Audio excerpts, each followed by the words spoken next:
ജർമ്മനിയിലേക്ക് പുതുതായിട്ട് പഠിക്കാനോ അല്ലെങ്കിൽ ജോലിക്കോ വരുന്ന ഒരാൾ ഫേസ് ചെയ്യുന്ന ഏറ്റവും വലിയൊരു പ്രശ്നമായിരിക്കും ഇങ്ങോട്ട് വരുമ്പോൾ എന്തൊക്കെ കൊണ്ടുവരണമെന്നുള്ളത്. ഇതൊന്നും അറിയാതെ കൈ കിട്ടിയ സാധനങ്ങളെല്ലാം വാരിപ്പറക്കി ഒരു പെട്ടിയിലിട്ട് കൊണ്ടുവന്നിട്ട് ഇവിടെ എത്തുമ്പോഴായിരിക്കും അറിയുന്ന ഈ സാധനങ്ങളൊന്നും കൊണ്ട് ഇവിടെ ഒരു ഉപയോഗമില്ലെന്നുള്ളത്. അല്ലെങ്കിൽ ഇതിനെക്കാട്ടും കുറഞ്ഞ വിലയിൽ ജർമ്മനിയിൽ തന്നെ ഈ സാധനങ്ങളൊക്കെ കിട്ടുമെന്നുള്ളത്. ജർമ്മനിയിലേക്ക് വരുമ്പോൾ എന്തൊക്കെ സാധനങ്ങൾ കൊണ്ടുവരണമെന്നുള്ളതിൻ്റെ ഒരു ഡീറ്റെയിൽഡ് വീഡിയോ ആണ് ഞാൻ ഈ ഒരു സീരീസിൽ ഉൾപ്പെടുത്താൻ ശ്രമിച്ചിട്ടുള്ളത്. നിങ്ങളുടെ ഏതെങ്കിലും ഒരു ഫ്രണ്ട് ജർമ്മനിയിലേക്ക് വരാൻ ഉദ്ദേശിക്കുന്നെങ്കിൽ അവർക്ക് ഈ ഒരു വീഡിയോ ഷെയർ ചെയ്ത് കൊടുത്തു കഴിഞ്ഞാൽ ഉപയോഗപ്പെടും. എൻ്റെ ഈ സീരീസ് ഞാൻ ആദ്യം ഉൾപ്പെടുത്തുന്ന സാധനമാണ് മലയാളികൾക്ക് ഒട്ടും ഒഴിച്ചുവിടാൻ പറ്റാത്ത പില്ലോ.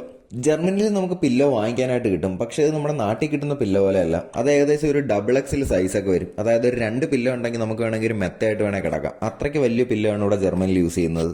ഇതിൻ്റെ ഷേപ്പ് കൊണ്ടും ഇതിനകത്ത് ഉപയോഗിച്ചേക്കുന്ന മെറ്റീരിയൽ കൊണ്ടും നമുക്ക് അത്ര സുഖകരമായിട്ടൊന്നും കിടന്ന് ഉറങ്ങാനായിട്ട് പറ്റിയെന്ന് വരത്തില്ല.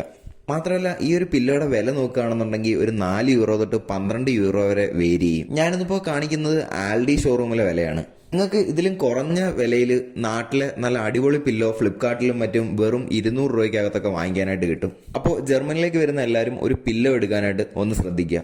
ഈ ഒരു സീരീസിൽ അടുത്ത വീഡിയോ ആയിട്ട് നമുക്ക് വീണ്ടും കാണാം.